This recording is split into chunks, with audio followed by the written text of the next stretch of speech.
Good afternoon, everyone. Welcome to the Parks, Recreation, Cultural Services Committee meeting in the City of Richmond for Tuesday, November 25th for 4 p.m.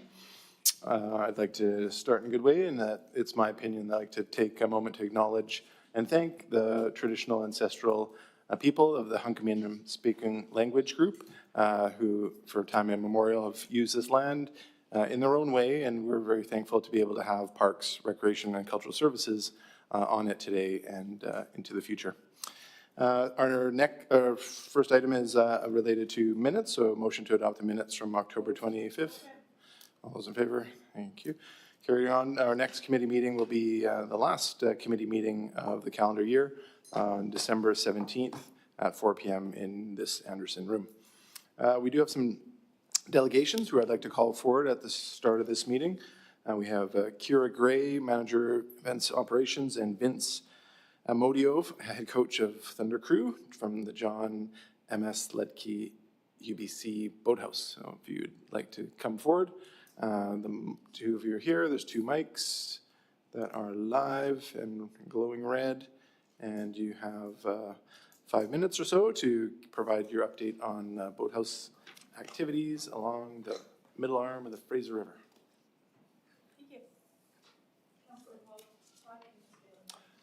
Thank you. Yes, Mr. Rose. Thank you. Through the Chair of the Committee, in preparation of our UBC Boathouse delegation, I want to give committee some background on the history of the facility and relationship with the city. The John M.S. Leckie UBC Boathouse, located on the Middle Arm Greenway, is named in honor of former UBC rower and 1960 Olympic silver medalist John M.S. Leckie. It officially opened back in 2006 and was made possible through significant contributions from UBC alumni, St. George's School, the province of BC, and the City of Richmond.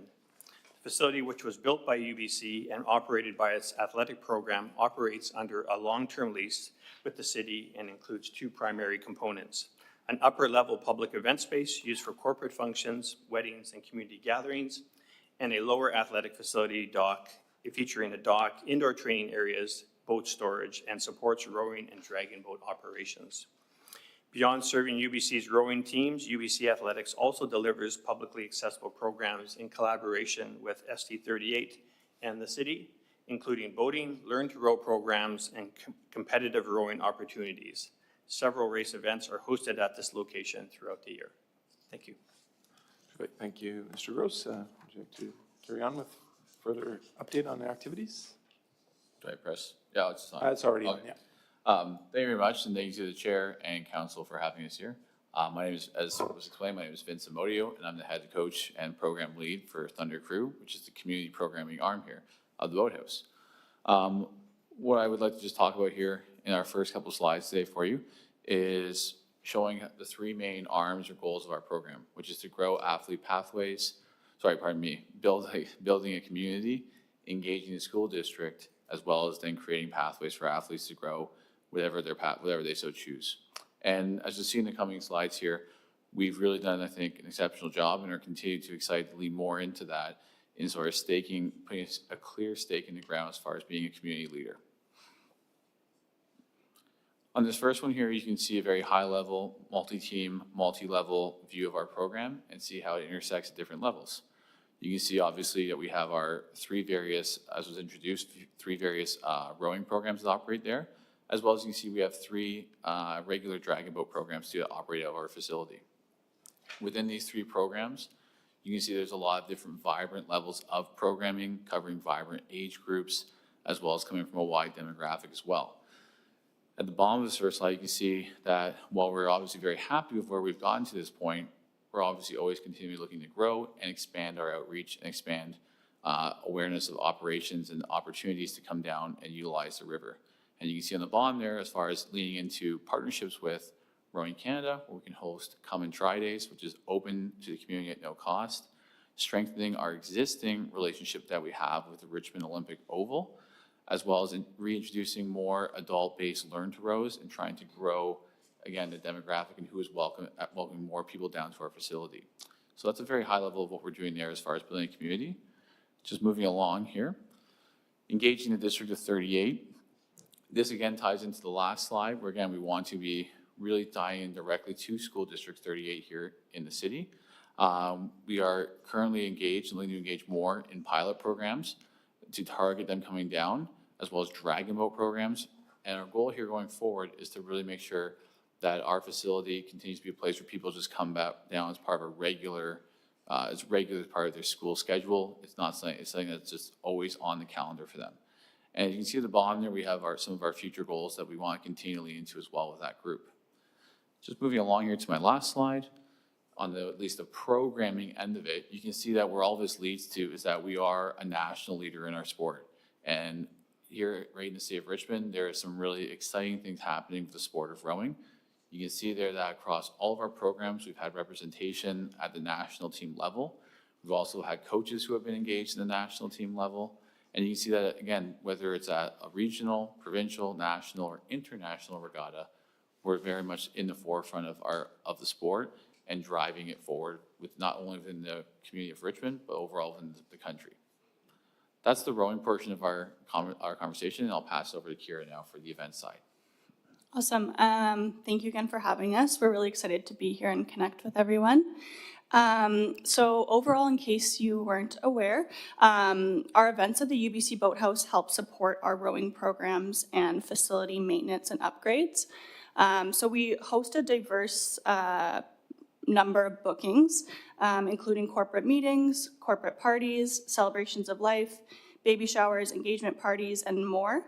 But of course, our primary source of revenue is weddings, with booking up to 6 weddings in a week during the summer peak season. We're always looking to diversify our bookings, though, and tap into new markets. You can see some of our details along the sides there. We are projected this fiscal, though, to increase our number of rentals, so that's awesome. Next slide. We also love having the opportunity to collaborate with the community here in Richmond through events. So in July, we did host the Richmond Chamber of Commerce Business After 5 event. This had around 100 attendees from Richmond businesses, in which we presented some information about the UBC Boathouse and our programs there. Also wanted to highlight along the left side there, those are some of our vendors that we work with and partner with here in Richmond. So we call them our preferred vendors. And they are highlighted on our website and recommended to clients that reach out to us to book their events. And they're also included, on a page on our website there, as you can see. And that is my portion about events. Great. Yeah, I have a few questions I can ask. Thanks both of you for being here. And then we'll see if anyone else at committee has questions. So first off, just checking out your website, you do have like an event subpage. It's mainly for event bookings. So I assume in the future, there'll be that come try rowing days and where on the event calendar they fit. Is that where that would? Yeah, we also have a separate webpage for programming and operations there too. So if you actually go into UBC's recreation.ca/rowing, then you can also see programming there. But yes, you are correct that we would be putting that information out in public. And we also would be leaning on, within city parks and recreation to also make sure if there are outlets or ways for us to further promote that too directly into the city of Richmond, that we are leaning on that or at least exploring opportunities for that. Have there been to date any come try rowing days? We have had a few. Yeah, we have had a couple come try days. Rowing Canada started that coming out of COVID. They started offering those and not making them available. And we have at this point had 2 of them. Varying success rates on how many people engaged in them in that regard, but we are going to continue having. We're not going to shy away from that. Great, thanks. The next question I have is, you mentioned strengthening your relationship with the Richmond Oval, and they used to have a fully operational rowing facility indoors. Do you have indoor facility anywhere in your network of locations? Or? So we have 18 indoor rowing machines that are on our site, and we use those for during right now. Well, we have we lose daylight. We do our training there. What we do with the Oval specifically right now is we use them for our strength and conditioning portion of our program, as well as then we're trying to look for within that now, trying to create more and more opportunities and relationship there with them to engage in their community of sport teams that they have accessing their facility as well. Great, thanks. And my last question, before we go to Councillor Glanders, is in regards to safety on the middle arm. I've taken a small boatcraft on that as well, and was a bit surprised when the planes came down, just a little ways away from me. So has there ever been a close call? Is there signage when people use the boats there? Do they know not to venture too far beyond the number 2 road bridge? Yeah, so we have a couple layers of security there. We have our internal kind of operations committee, which has the heads of every program, and we outline a robust safety manual that we operate as far as river safety. All participants at the boathouse of any program have to go through that too and have or vetted through that safety piece. In addition to that too, we have an ongoing relationship with both Harbor Air and YVR as far as that shared access of the river and operating how each party utilizes it. So we're in relatively consistent communication with them. We certainly have had times where the rowing shells have been over too far, but most times all that's happened is just it's a call with them, a little bit back and forth dialogue, and we've been able to, up to this point, maintain a very healthy relationship, I'd say, with both those parties, and like keep it available for both parties to make access of that spot of the river. Just a follow-up on that then, Sure. Because it's a tidal area and when the river's so murky, some of those mud flats that are around the pillars of the number 2 road bridge, have those ever been a concern with your boats or? No, because we primarily row, just from a geographic standpoint, we would primarily only use the first 2 spans right adjacent, like from the shore of the Richmond side of the, not the airport side, the water side. So we actually we don't row over towards the side where you're speaking towards where those mud banks are. Because yeah, at low tide, they are quite high. Yeah. Okay, thanks. We'll go to Councillor Glanders. Thank you through the chair. Thanks for your presentation. Rowing is such a great sport, and I think it's really growing, and it's awesome to see people in the water year round. I was asking about the school program you mentioned, trying to expand out into some more schools. So would that be high school or elementary school? Typically, we'd be looking for ages 13 and above. One reason for that is because 13 and below, with previously, as the chair mentioned, with the tidal and type of riverway, it's just not quite safe to have someone under the age of 13 there as far as the ability to maneuver around the river with the tides. So we'd be looking 13 to 18, so probably grade 8, so a bit of elementaries, but then mainly early on in high schools, we'd be trying to get a little more of a grasp in there. Yeah, that makes sense. And what Yeah. type of program would it be? Like a field trip, come try it for one day thing, or do you integrate it into people who are registered in fitness or PE and then make it part of that for a few weeks? So it'd be kind of 2 fronts. You'd be looking at, we could do dragon boating options, which are more just Seasonal? very easy, come down, one-off opportunities. As far as rowing going, we'd want to engage the schools and see how that would work. We could create opportunities where they can come down on a regular basis as part of PE class if it works for them and their schedules and piece on that end. Or also we could look at offering after-school programming for them where they can make access of it and specifically for, say, learn to row for public school system kind of athletes who want to engage. So there's a few different levers or avenues, if you will, that we could kind of have them come down or engage with the facility. Well, which one are you thinking of pursuing first? The Dragon boating boat? is the easiest one, Yeah. obviously. That's the most direct and easy one to get in to start with. The rowing obviously requires a little more conversation and a little more nuance as far as what can happen, but dragon boating is directly very, very workable. Neat. Yeah. Thank you. You're welcome. Not seeing any other questions or comments around the table, and then I'd really like to thank you for taking the time to come here and hopefully a regular visit and updates as we go. Yeah. Thank you. Look forward to you. coming back. Appreciate it. Thanks. All right, that carries us on to item number 2. West Richmond Pavilion Terms of Reference for the Public Art Project. And staff, would you like to add anything to the report that's provided? The report and here to answer questions. Okay, terrific. So it's, as a typical project, getting 1% of the full budget of construction, which equates to $130,000. And the question that the art is trying to solve or demonstrate is how can an artwork reflect the ideals of sportsmanship? And we have a question, comment from Councillor McNulty. Yeah, just thank you, and thank you for the report. You only asked for 120,000. I told you. You know, you got to put in the money. the request. Just a quick question. Given the nature, as we see, of the building or the schematic of the building, it's got 4 walls. Are we looking to eventually do all 4 walls?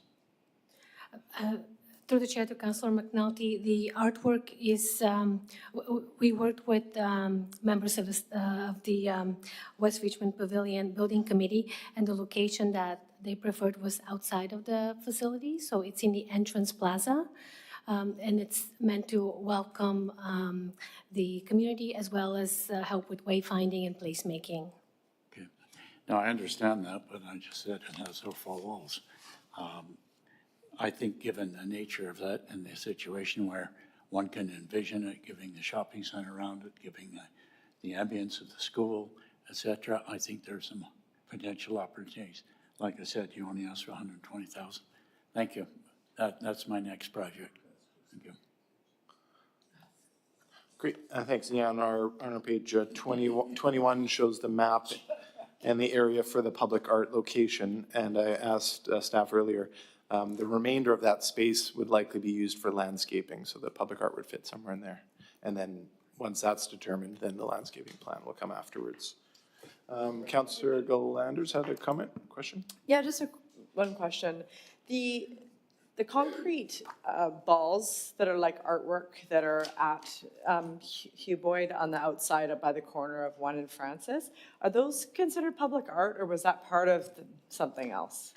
Through the chair to Councillor Galanders, this was actually part of a landscaping project, so although they're beautiful, they're not in our public art collection. Okay, yeah, no, they really are neat, and I always enjoy looking at them. I've noticed that they need a pressure washing. They're gotten kind of dingy. It's the first time I've seen them, not really dark like that.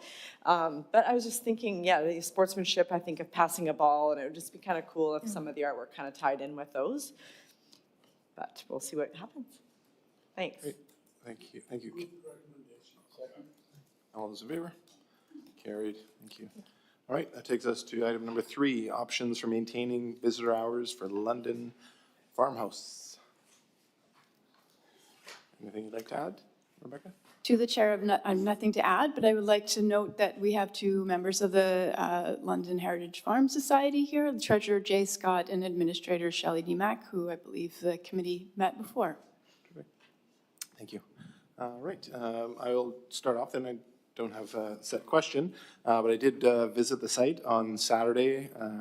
Fortunately, there was no members of the society there, but there were some city auxiliary staff, and my daughter and I got a great tour, spent a bunch of money at the gift shop, got to coo to the chickens, and had a great visit. Probably had ourselves a nice half an hour there. And I've also read there was an email, I think it's on table for everybody, that we received from Robert Burkhout about the potential, what do you call it here, upgrades coming to the exhibit. It said stronger exhibition in the pipeline, courtesy of former Councillor Harold Steves and other collections that will be added. So that's great to hear. And it kind of supports the staff recommendation there, saying that there is that $4,000 donation that will go towards the pilot year that option 2 has. And so that is what is recommended to staff. So if there are any further comments or questions, I see Councillor McNulty. Yes, thank you. I support your recommendation wholeheartedly, but I'd just like to make a few comments. And don't take this the wrong way. I don't think we under-recognize the value of the London Farm, totally, and it's all of our fault, okay, and it's been there for a long time, and the same with London's Landing, when it was called London's way back when. People are taken from it has probably as much historical significance as any other item we have in Richmond. It was the first piece of land ever farmed on Little Orsi Islands or in Vancouver in 1863 with 2 sets of oxen, and that is documented. And that alone, from a historical point of view, there should be some wayfinding with an arrow, a little bit of signage, etc. I support what you're doing here, but I think I'd like to see more people would get there with the idea of destination that has a story to tell. The London Brothers came a little bit later, but, and they got it. But there is a whole story. Ron Hyde, and we're going to write a book on the history of the London farm when we got half of that penned. And but that, just from that point, would draw more people. And draw more people to what I think. And also, for those who've looked at the archives or my book, the dike went through the front yard of the London farm. Again, a historical significance, which leads towards Finn Slough and between Finn Slough and Steveston. So I guess I just like to put that out there, and I know what the folks are trying to do. If we're extending one time, I have no problem with it whatsoever. I think it's great, but I think we also need to have a bit of, try to work on a story for the farm and throw that back to the society. Be more than happy to share information, and the archives has some of it as well. So anyhow, good job. I support what we're doing. And I think we need to find monies for this because, as I always said, it costs us to have heritage. It's not free. It costs us probably more than anything else. And if we're going to have heritage and keep it active, then we need to put some resources in. That's all I got to say. Thank you. Perfect. Thank you, Councillor McNulty. We'll go to Councillor Hobbs. Thank you, and through the chair. Yeah, I agree with Councillor McNulty. Heritage does cost some money, not just to maintain and improve, but to operate. And so I fully support the recommendation. I think it fits with our strat plan as is outlined in supporting heritage. And I just want to acknowledge the programs that the volunteers and the society and the staff have maintained over the years, you know, like the bees and the chickens, and it's a great place to go. And also, you know, having the teas, having the many events that happen there, and people do bookings there. It's all been very well done. When I think of the improvements that the London Farm Society has made over the past, well, 6 or 7 years for sure, it's actually been a real pleasant thing to witness. And I think that the master plan for London Farm has worked out really well. So there's been a lot of things happening. The volunteer hours have been really significant. A lot of volunteer work has gone into it. So I'm excited to support this recommendation. I'm excited to see how the pilot works. And I think down the road, as Councillor McNulty mentioned, we may have to look at this type of program. It might take a little bit more money than that we were used to doing 30 or 40 years ago, because I think there's some complexities. COVID was a big interrupter for a lot of people as well. So yeah, I'm excited to see how the pilot works out and then where we go from there and how we can build on it. So thank you very much, and I'll be supporting it. Thank you. And Councillor Galanders. Thank you, through the chair. Yeah, thanks for the report, and I also support the staff recommendation, and you know, looking forward to it being a pilot, seeing how it goes. I really feel like the farm is still in this back building phase, right? It's still building back from when it was shut down and turning into what it's going to be. And it's important to have staff there, and so the public knows that it's happening, and it'll just increase visitation and help it during this phase. And I appreciate the contribution from the society. That makes a big difference. I was just wondering, though, if the hours are going to be May until Thanksgiving every year, then why does the pilot go until February? What happens between November and February? Just 4 months of review? Through the chair to Councillor Galanders, I think it's really to give us time to establish a new operating agreement and to confirm what responsibilities are the city's going to undertake and which the society is going to continue to do. So it's less about the operating hours specifically and more about that relationship and figuring that out. Yeah, great. Okay, makes sense. Thanks. And Move then the I'll just- recommendation. Oh, okay, thank you. It's on the floor. Just before we go further, I just wanted to also highlight that part of this was a referral about parking and looking into enhancements for parking, which most of the visitors are using the water side of Dyke Road. And in the package here, it does describe that there's the need to do the dike infrastructure raising before we look into expanding parking. And I also support the existing barrier, I guess, of keeping the visitors from going into the facility and parking and blocking people, because it's not really designed for easy in, easy out if you're kind of just parking all over the place, and wouldn't want to do damage to the landscaping as well. So I know that's in here, and it will hopefully be revisited when we get closer to the design phase for that part of the dike. So no further comments on that. Then we'll call the question. All those in favor? Carried. All right, great. That moves us to manager's report. I believe there's two usual updates. Hello, thank you. I'm here to provide just the monthly update on planning for the Kaiwa Maru and FIFA events. We had our first meeting of the Kaiwa Maru working group today, the community working group, and started brainstorming some great ideas around potential legacy projects, as well as programming for the site, perhaps themes for the festival. So that work is underway. I also had the opportunity at the end of October to meet with the Gulf of Georgia board, and they are very excited about the event and looking forward to participating however they can. Also just lots of logistic planning work happening in the background around securing a shipping agent, lots of communication going on with the ship right now. In terms of Richmond Celebrates Soccer, staff are currently working on developing both a toolkit for businesses and a sponsorship package for that event.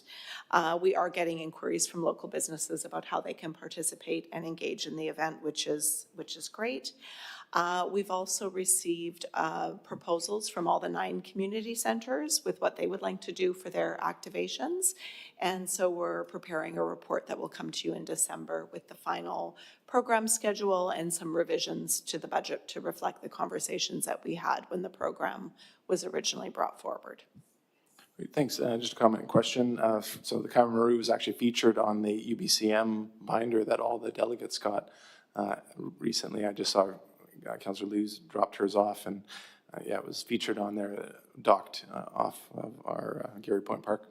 And then with FIFA, so when you come back with the report, that's going to be at the committee meeting in December? Yes, it's coming to GP in December. GP, okay, great. Okay, thank you for that. Is there anyone else who had something open to add to the items or discussion? Okay, then we will call for adjournment. All right.